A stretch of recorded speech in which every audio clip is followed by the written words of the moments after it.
Bonjour et bienvenue sur cette nouvelle vidéo blenderlaunch.fr, je suis Cédric Lepilaire aka Pitiwazoo et dans cette vidéo nous allons parler alignement d'objets et snapping d'objets. Donc snapping de points vertex d'éléments entre eux ou alors même d'objets carrément. Donc le snapping d'objets, on va commencer par ça, ce qui est le plus intéressant, le genre de choses que tout le monde ne regarde pas forcément, si on ne va pas dans la doc ou si on ne s'y intéresse pas, c'est que on peut déplacer des objets par rapport à d'autres très facilement. Genre je peux prendre ce cube-ci et venir le placer sur cette face-ci pour venir le placer automatiquement, vous voyez, comme ceci par rapport à la normale de la face de mon objet, quoi. Donc c'est plutôt sympa. Donc pour activer ça, il suffit simplement d'activer ici notre petit aimant. Donc avec Shift Table, vous voyez, pour l'activer ou le désactiver. Et ensuite on choisit notre élément. Donc soit face, vertex, volume, etc., incrément, etc. Alors, on va déjà parler de l'incrément. L'incrément, contrairement à ce qu'on pourrait penser, ce n'est pas le snap to grid. L'incrément, c'est le snap incrément, donc le snap qui va nous déplacer notre objet d'une certaine valeur. Là, en l'occurrence, de la valeur 1, qui est la valeur de notre grille. Voilà. Sachant que mon objet fait 2, comme on peut le voir ici, dimension. Si je fais Shift D, vous voyez, je vais déplacer verticalement, et il va venir se placer ici. Shift D, voilà. Donc ça, c'est plutôt pratique quand on a des objets avec une certaine valeur qui ne bougent pas. Après, si je veux déplacer un objet, vous voyez, qui va être placé n'importe où dans ma scène, comme ceci, si je veux venir le placer ici, il y a une manière très très simple dans Blender, c'est d'activer le snap, d'activer le mode vertex, et de mettre en mode closest. Parce qu'on a plusieurs modes ici, active, médian, etc. On verra ça après. Donc, à partir de là, il suffit simplement, par exemple, on va le mettre un petit peu au-dessus, et on va venir déplacer notre point, notre objet, ici. Voilà. Donc si je fais Shift D, donc je fais échappe, voilà, et je viens venir le déplacer, clac, par rapport à mon objet comme ceci. Donc là, vous me direz, ce serait été plus simple de déplacer avec l'incrément. Mais si on a un objet plus grand, vous voyez, comme ceci, que je veux venir le placer, enfin, dont je veux le placer correctement, je vais faire ça, pouf, voilà. Là, je vais faire Shift D, pouf, voilà. Donc comme il prend le closest, c'est simplement la partie, quand on va venir coller, ce sera la partie la plus proche. Voilà. Si je prends Center, ce sera le centre de mon objet. Médian, c'est la même chose, et actif, c'est pour quand on a deux objets. Alors, imaginons. On va faire ça, clac, on va faire Shift D, comme ceci. Voilà. Là, on a deux objets sélectionnés. Si on va venir placer nos objets par rapport à cette face-là, vous voyez, ça va être, là on est en center, ça va être le centre de nos deux objets qui va servir de référence et qui va venir se placer au centre, enfin sur la surface. Si on met médian, là ce serait la même chose. Vous voyez, c'est le médian. Si on met actif, cette fois-ci, pouf, ça va être le centre de l'objet actif qui va venir se coller. Donc ça, c'est plus trop pratique. Si on met closest, on va remonter ça, on fait ça, ce sera la partie la plus proche de notre objet qui va venir se coller sur notre nouvelle surface. Voilà. Donc ça permet vraiment de gagner un temps fou. Ça évite de venir placer le pivot, enfin le curseur où on veut, etc. Il suffit simplement, si on se met en mode vertex, pouf, venir placer nos trucs, vous voyez, comme ça. Clac. Comme ceci, vous voyez, pouf. Shift D. Je mets closest, voilà. Donc c'est vraiment sympa. Autre chose plutôt sympathique aussi, on va peut-être passer en mode Blender. Ouais, ça change pas grand-chose. Voilà.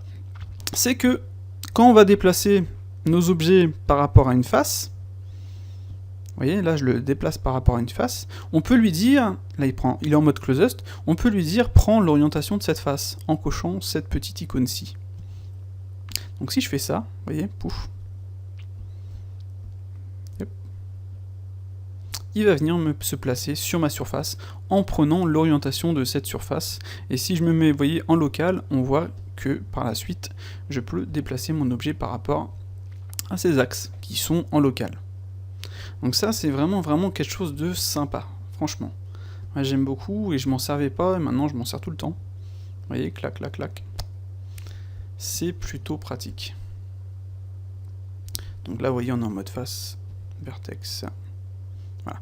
Donc si on oublie malheureusement de déplacer, de décocher en fait cette petite icône, il va venir se placer par rapport à la normale de notre vertex. Donc la normale de mon vertex, par exemple ici, que j'avais sélectionné, elle est comme ça. Donc là, directement, vous voyez, ça se met dans la bonne direction. Donc si je le décoche, hop là, plutôt je vais le recocher pour qu'il se remette correctement. Voilà. C'est plutôt au mode face qu'il faut que je le fasse. Comme ceci. Voilà. Donc je vais faire Alter, voilà. Donc là, je reste en close-us, je décoche ceci, et vous voyez, je peux resnapper tranquillement sur ma surface. Voilà. Donc ça, ce sont les options de base de snapping d'objets. Donc nous avons vu le snap objet, maintenant nous allons voir le snap en mode élément, donc des vertex et par rapport à la grille. Alors il y a une chose à savoir sur Blender, c'est que quand on va déplacer un point, on va le déplacer ici, quand on en sélectionne plusieurs et qu'on déplace, vous voyez, c'est le médian qui va servir de déplacement. Donc là, si je veux que mon médian aille ici, donc là, je me le mets à 2 par exemple, parce que ma grille a une valeur de 1, donc là, ce sera à 2. Si vous voulez que mes deux points viennent se placer tous les deux à 2, ça ne fonctionne pas tel quel. Dans ce cas-là, il faut faire un SX0, et là, on est sûr d'avoir nos points à 2. Après, si nos points ne sont pas forcément, comment dire, placés comme ceci, on peut sélectionner un point, et là, on met 2. Voilà. Donc ça peut être très pratique, genre, par exemple, on sélectionne tout ça, on sait que c'est droit, on veut faire une symétrie, donc là, on met clac, on le met à 0, et on est sûr qu'il est sur la grille. Donc c'est comme ça que je fais en général quand j'ai la moitié d'un modèle, je sélectionne tout mon modèle, je fais SX0, plaf, et ensuite je viens sélectionner ici, et je fais ça. C'est comme ça que je viens le placer par rapport à ma grille. Parce que contrairement aux autres softs, on ne peut pas venir déplacer en restant appuyé, comme je le fais là, mais là c'est l'incrément qui fonctionne, c'est pas la grille. Donc si je reste appuyé, vous voyez, il est activé, c'est l'incrément, c'est pas la grille. Donc là je vais devoir le déplacer moi-même à la main par la suite. Alors, il y a d'autres manières de déplacer les objets, c'est que si je fais ceci, si je fais Shift S, sélection to grid, vous voyez, il va venir se coller à ma grille. Donc ça, il faut faire attention de le faire en vue ortho, comme ceci. Parce que, vous voyez, si je déplace mon point ici, je fais Shift S, vous voyez, il va venir se placer par rapport à ma grille, c'est bien. Parce que si je le mettais dans ma vue 3D, on va dire, je fais ça, voilà. Donc là, vous voyez, verticalement, etc., il est plus placé. Donc si je fais Shift S, sélection to grid, là, il est bien placé. Donc ça aide pas sur le test, mais là, si je le fais maintenant, voilà. Il va se placer par rapport à la vue ortho, et non par rapport à la vue 3D. Comme ça, il faut faire attention, vous allez croire que ça va être bien placé, mais ça va pas être le cas. Pareil pour le pivot peut nous servir pour déplacer les points.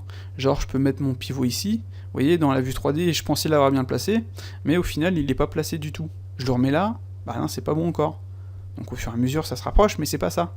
Donc si je le mets dans ma vue comme ceci, clac, je vérifie bien en vue de côté où il est, je le mets là, je fais Shift S, cursor to grid, clac. Donc là, on voit que dans la vue de top, le cursor est bien placé, et ensuite, je peux venir me dire à mon objet, à ma sélection, Shift S, sélection to cursor. Voilà. Donc on peut faire la même chose en fait par rapport à ça. On va se mettre ici, on va se mettre en vue top. On dit notre cursor doit être ici, Shift S, cursor to grid, Shift S, sélection to cursor, et mais là on met offset. Parce que si on met cursor de bas, ça va nous donner ça. Donc si je fais Shift S, sélection to cursor, offset, voilà. Donc c'est, vous voyez qu'on a franchement plusieurs manières de déplacer nos points par rapport à la grille. Il nous manque la plus simple, de déplacer les points qui viennent se placer tous automatiquement par rapport à notre grille. Mais ça n'existe pas dans Blender et c'est vraiment dommage. Voilà pour cette partie. Donc comme on a pu le voir précédemment, on peut déplacer des objets par rapport à d'autres. On n'est pas obligé de déplacer le curseur pour venir placer l'objet. Donc ça c'est une chose assez sympathique. Vous voyez, comme ceci. Mais quand il vient à... Vous voyez, si je veux pas déplacer mon objet, là je peux tous les placer comme ceci, c'est sympa. Ok. Mais si je voulais garder l'espacement, il faudrait que je fasse ceci, ensuite cela, là il est bien placé, comme ceci, voilà. Donc ça y est, c'est fait. Mais vous avez vu toutes les opérations que j'ai dû faire, c'est long et c'est fastidieux, et si on a 50 objets, c'est c'est la mort de la mort. Donc heureusement, Blender a des options d'alignement d'objets qui sont plutôt sympathiques, et on les trouve en fait ici dans Options, Transform, Aligne Objet. Alors, de base, il suffirait simplement de sélectionner nos objets, de faire Options, Transform, Aligne Objet. Pouf, ça y est, c'est aligné. Donc là, ils se sont alignés par rapport à leur centre, ils se sont alignés par rapport à l'origine de ma scène, ils se sont alignés sur l'axe X et sur l'axe Z. Si je coche l'axe Y, ils vont tous venir au centre. Donc des fois, si on a un objet qu'on veut venir... et on veut qu'il soit au centre, il suffit simplement de faire ça. Donc c'est plutôt sympa. Ok, donc ensuite, on a d'autres options.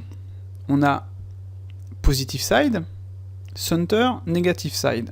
Alors pour cela, ça fonctionne surtout quand, imaginons, on a un objet comme celui-ci, qui a une certaine valeur, valeur en hauteur.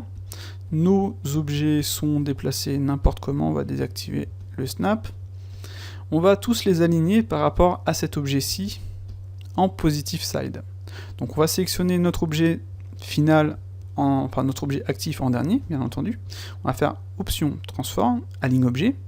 Donc là, ils se sont tous sélectionnés par rapport à notre scène d'origine. On va lui dire que on veut qu'il soit déplacé par rapport à notre objet actif. Voilà. Mais on veut qu'il soit par rapport à la face supérieure de notre objet actif. Clac. Et là, c'est fait. Si on veut que ce soit par rapport à la face inférieure, négative, c'est fait. Si on veut que ce soit par rapport au centre, c'est fait. Donc on peut le voir, c'est vraiment super pratique et super simple. On peut bien entendu choisir en fait le différents éléments sur lequel snapper, donc le 3D cursor. Pareil, positif, négatif, vous voyez, clac, donc là je suis par rapport au curseur. Bizarrement, ce serait pas par rapport à ça, enfin là c'est une face sur le côté, donc j'imagine que c'est le closest, peut-être, si on met médian pour voir. Clac, 3D cursor, non, pareil. Si je le mets par rapport à ma scène d'origine, vous voyez, là c'est pas comme ceci. Mais si je mets center, ça marche comme ça. Donc par rapport au curseur, comme on a pu le voir, ça fonctionne surtout, par exemple si je mets par rapport au curseur, il faut mettre le center, sinon si on met en positif, vous voyez, il va prendre une face de côté, quoi, plutôt que le centre. Donc on l'a vu, curseur, scène origine, par rapport à notre sélection aussi, donc ça va prendre l'entièreté de notre sélection, mettre son pivot au centre, et on va déplacer tous les objets par rapport à la sélection. Et on a bien entendu nos axes, si on veut pas du X, si on veut pas du Z, voilà. Donc on va, comme ceci sera un peu plus simple, voilà. Et donc comme on peut le voir, on a vraiment des options d'alignement qui sont plutôt sympathiques. Donc on va s'arrêter là pour cette vidéo, j'espère que ça vous aura été utile, et je vous dis à la prochaine.